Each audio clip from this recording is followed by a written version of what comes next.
Hi folks, Steve from Martell Training Group. Today we're going to talk about the 5 things that you must have or consider having when you're carrying a firearm. Since the Bruen decision last year in New York, the NYSERPA versus Bruen case, the U.S. Supreme Court case, a lot more people I know in New Jersey at least, and I'm sure New York, have been applying for and receiving permits to carry. So a lot more people are carrying firearms these days or want to carry firearms these days. So I figured I'd do a video talking about what I like to carry each day and what I carry with me or consider when I leave the house with a firearm each day. So let's get into it. There are 5 things that you need to consider when you're carrying a firearm. Number 1, extra magazines. Number 2, good ammunition. Number 3, a decent holster. Number 4, a first aid kit. And number 5, some type of lockbox or safe or way to secure your weapon in your vehicle when you're not going to have it on your person. Now let's break each one down. All these weapons that I'm using today have been cleared already by me, but you have to trust me that there's nothing in here. So you need to consider carrying extra magazines. This is one of my firearms that I carry. It's a Glock 43, 6-round magazine, and 1 in the chamber makes 7, of course. So 6 rounds is not a lot. Now some people might say, well, how many do you need? I'm a good shot. Yeah, I'm sure you're a good shot, but 6 or 7 rounds is a lot until you run out. So I would much rather more 10 or 15. Like this is the magazine that comes with my Glock 19 Generation 5. 15 rounds plus 1 in the chamber is 16. Much rather have 16 than 7. But that being said, I still carry the Glock 43. I like the Glock 43. It's small enough that I can conceal it very easily, typically, even in the summer. It's also large enough that I can shoot with it accurately and it doesn't hurt my hand when I fire it. Glock 43, it's almost a necessity to carry extra magazines because 6 rounds plus 1 to me is not a lot of rounds. Plus, if you have a malfunction, you need to clear that malfunction, you really need an extra magazine. So extra magazines, folks. The second thing is good ammunition. Make sure you have good ammunition. In New Jersey, currently, the only people that are authorized to carry hollow point ammunition are active duty police officers and retired police officers who qualify and are carrying under LAYSAY. Currently, LAYSAY, there is a lawsuit against the state of New Jersey. State of New Jersey lost. The court decision allows for retired police officers carrying under LAYSAY to carry hollow point ammunition and also carry under LAYSAY without going through New Jersey's Retired Police Officer Permit to Carry program. New Jersey has currently appealed that decision, and we're waiting that out to see what happens in court. But currently, I would recommend carrying hollow point. Of course, it's a safer round because everybody knows that hollow point expands or balloons out when it hits the target. So if you're shooting at a bad guy, if you have to shoot at a bad guy, hopefully you're never going to be in that situation. But if you are, you don't want your round to go through the bad guy. You want it to stop at the bad guy, right? Because you are responsible for all your rounds. Everybody who handles a firearm and shoots the firearm is responsible for all their rounds. Police are responsible for all their rounds, whether they hit the target or they don't hit their target. This is a rule for everyone. Handle a firearm, you need to be responsible for your rounds. So if you shoot at a bad guy and the round goes through the bad guy and hits somebody behind the bad guy, that's your fault. If you're practicing quick draws in your house or your apartment and you're using a loaded firearm, which isn't too smart, and it happens to go off, go through the wall, the round goes through the wall, hit someone in the next house or the next apartment, your fault. You're responsible for your rounds. That's why you should be carrying hollow point, but because you can't right now in New Jersey, I'm sure many of these restrictions that, for example, in New Jersey, magazine capacity, ammo restrictions are going to be challenged and shot down due to the Bruen decision. So it's just a matter of time, in my opinion. But in the meantime, you can carry rounds with a polymer tip filling like the Hornady Critical Defense and Critical Duty. This is a great round to carry, I think, as an alternative or substitute to hollow point. They behave like hollow point ammo, but the New Jersey State Police, and you can see this on their website, they do not consider ammunition that's filled with a polymer filling, so it's not technically considered a hollow point per the New Jersey State Police. So it's expensive to purchase, but I think it's good ammo to carry. This is just one choice. There are others out there. And another note on that, you need to shoot this ammo that you're going to carry through your gun that you're going to carry. You know, don't just shoot the cheap stuff at the range because it's cheaper and then, oh, I'm going to load up with the expensive stuff when I leave here, my gun's going to be loaded with the good stuff. Yeah, that's fine, but you need to shoot the good ammo through your gun. Whatever ammo you're going to carry, you need to shoot that through your gun to know how your gun reacts to that ammo, because some ammo works better with certain guns than other ammo. You're just going to have to figure that out. So you don't want to be out there for the first time shooting your plus P ammo and having a malfunction because your gun doesn't like that ammo. So make sure you put enough of these rounds that you're going to carry through your weapon at the range. Not saying every round you shoot at the range has to be your ammo you're going to carry, because you'll go broke because it's expensive, but make sure you shoot enough that you know how your gun, how it feels to shoot that ammo, because you know, everybody that's been around firearms, you know, certain types of ammo feels differently when you shoot it. You're just going to have to see how it goes with your gun and make sure that your ammo that you're carrying with your firearm works well. Number 3, a good holster. There are many types of holsters out there, and I'm going to do another video on selecting a everyday carry weapon, and I'm going to talk about some holsters in more detail, but just in general, you have a few different options here. Now, in New Jersey, I have to touch on this because of the new law. The new law states that the weapon, the holster has to be, they define it, you can read it, I'll put it up on the screen, the definition. It's got to be a holster that keeps the weapon in a stabilized position on your body, and it has to, the way it's worded is, it has to protect the main frame of the firearm and conceal or cover the trigger. So the trigger, while it's in the holster, and this is my 43, so while it's in the holster, the trigger cannot be accessible. So you see, this is a Kydex holster. This was made from, custom made for me by a friend of mine.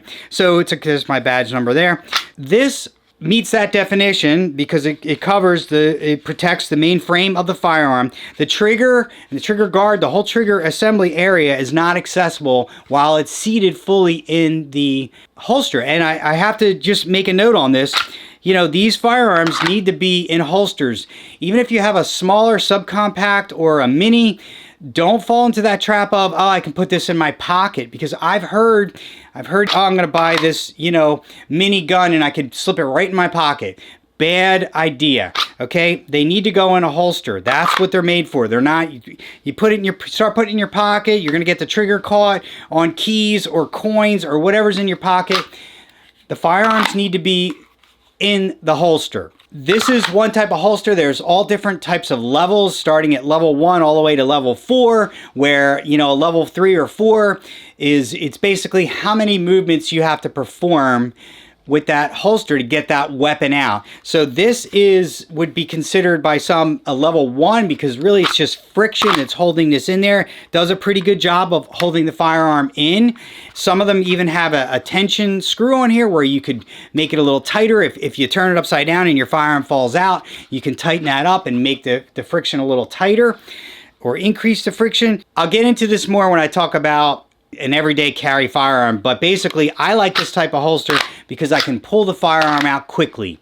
But keep in mind that if you can pull it out quickly, so can a bad guy. So if you get into a wrestling match or grappling situation or any type of physical confrontation, remember, if you're carrying a firearm, any type of physical confrontation you get into, there's at least one firearm in that confrontation, yours, right? So you always have to be thinking about that.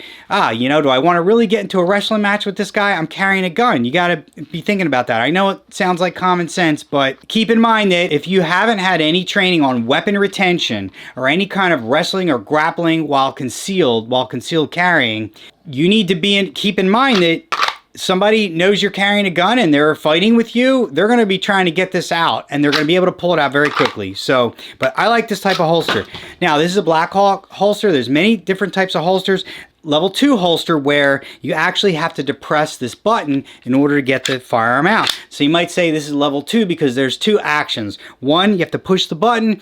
2, there's still friction. It's not coming out, right? With just the button push, you have to pull it out. So there's technically 2 actions, right? So you hear that click in there, and this is really not a holster to conceal. You really can't conceal with this holster very easily. So this is really for an open carry. Plus, a lot of the firearm is exposed. So New Jersey's new carry law, anti-carry laws, I like to say, would this be an acceptable or approved holster? I don't know. I mean, it's technically, I guess, a good part of the frame is covered, but not a lot of it. So you see there's a lot of this firearm that's exposed. So, and also under this new law, everyone has to carry concealed unless you're working armed security. The point is, this is another type of holster. I just wanted to show everybody. You hear that click? So some people might feel better about this type of holster. Carrying a weapon, you need to be very confident and comfortable with that weapon. And I mentioned this before, I've been retired almost going on 3 years now as a trooper for 25 years. So for the last 28 years or so, I've been carrying a firearm of some sort every day of my life. For the most part, every day of my life, I leave the house carrying a firearm for at least the last 28 years. I'm very comfortable carrying a firearm. I carry it like my keys or my wallet or my phone. I don't even know I'm carrying it. And I'm going to get into that a little bit when I talk about a good everyday carry firearm. But you need to be comfortable. It needs to be able to be concealed on your body if you're carrying concealed easily. So you don't want a big gun that's going to be, you know, printing and people are going to see, oh, he's carrying a gun. I can see the bulge there. That's why I carry the Glock 43 sometimes, because it's nice and small enough to conceal.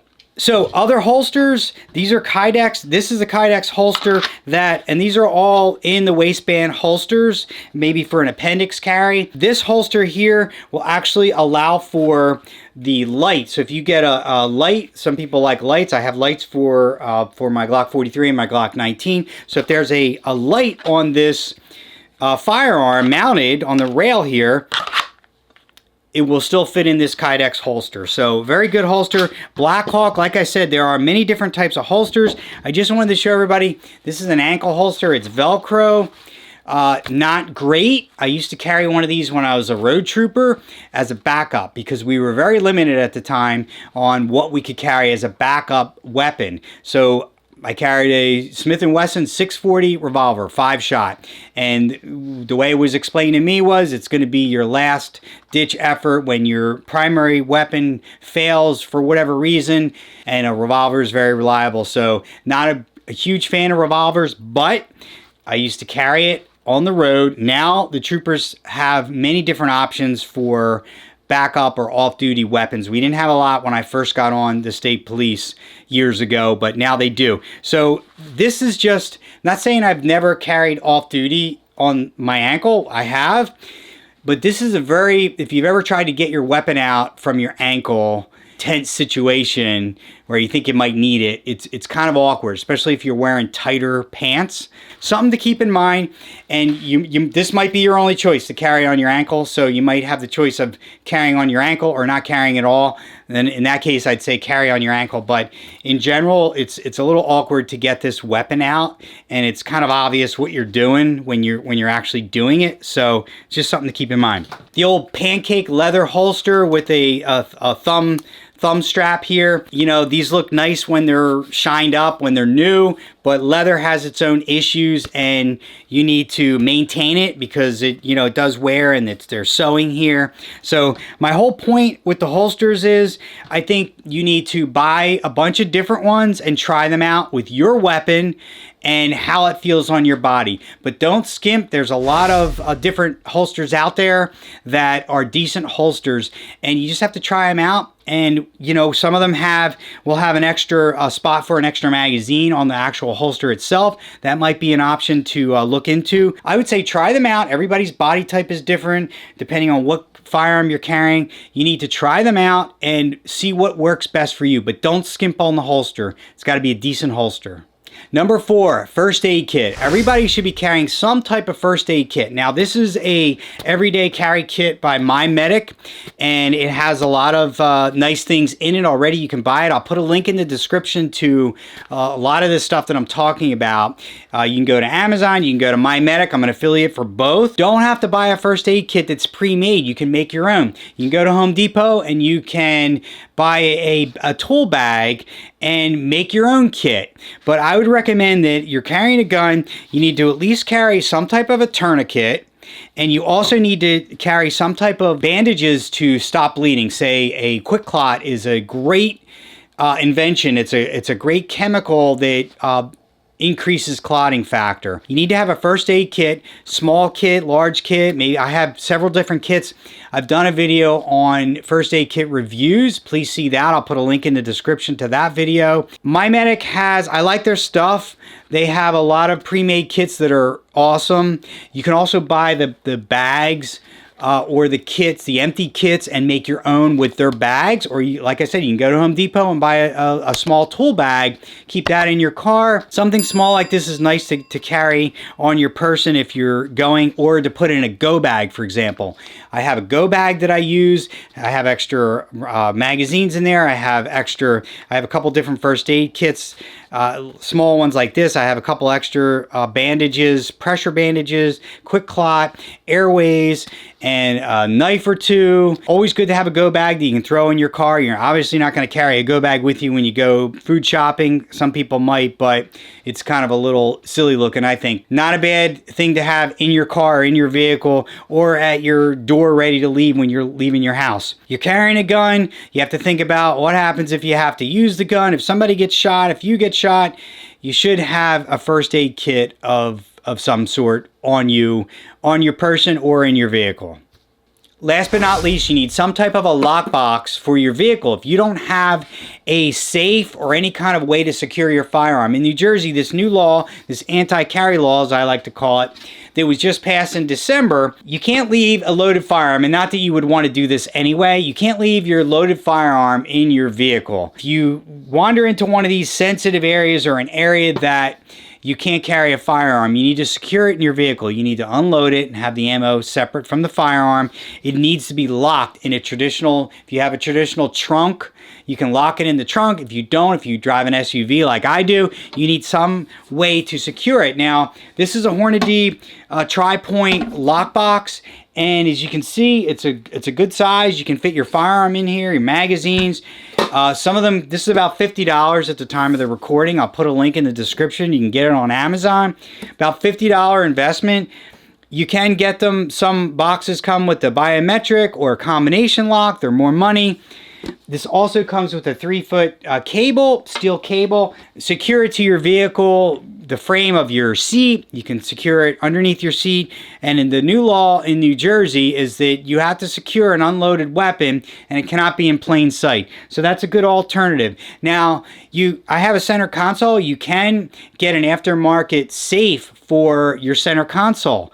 They're a couple $100. I'll put a link to a couple. You can check them out. I opted against that because I didn't want to lose that space, because it pretty much takes up the whole center console. I have other things in my center console. I have a tactical pen, I have a flashlight, I have a glass break, I have a tourniquet, I have other things that I keep in there, and I didn't want to use that whole space to just lock my firearm in when I don't have it on my person. That's it, folks. These are the 5 things that I think are important to think about when you're carrying a firearm. If you like this video, please hit the like button and share it. Also, consider subscribing if you haven't already for more videos like this. And stay tuned for our video on how to select an everyday carry weapon. Thanks for watching. Take care and stay safe.